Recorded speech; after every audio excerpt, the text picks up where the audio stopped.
আলুর বাটি তরকারি একবারে চটজলদি একটা রেসিপি। তো প্রথমেই একটা স্টিলের বাটি নিতে হবে, তাতে কেটে রাখা আলুর টুকরো, ফুলকপি, টমেটো, কাঁচা লঙ্কা, ধনেপাতা, হলুদ, চিনি, নুন, তেল আর জল এই সব কিছু দিয়ে চমৎকারভাবে বসিয়ে দিতে হবে। এরপর গ্যাসের ফ্লেমটা মিডিয়াম টু হাইতে রেখে রান্না শুরু করে দিতে হবে। একটা থালা দিয়ে চাপা দিতে হবে আর একটু ফাঁক রাখতে হবে, যাতে বাষ্প ঠিকঠাক কাজ করতে পারে। Oh my God! আর একটু ঢাকনা খুলে দেখে নিতে হবে মাঝে মাঝে সেদ্ধ হচ্ছে কি না, আর স্বাদটাও কিন্তু চেক করে নিতে হবে।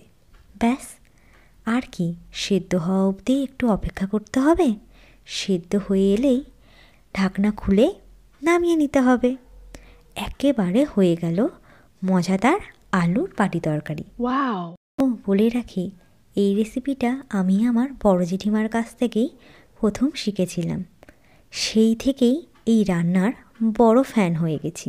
তোমরা বানিয়ে দেখো তো কেমন লাগলো। ভালো লাগলে জানিও। আর দেখা হবে অন্য রেসিপি নিয়ে। এখন বাই বাই।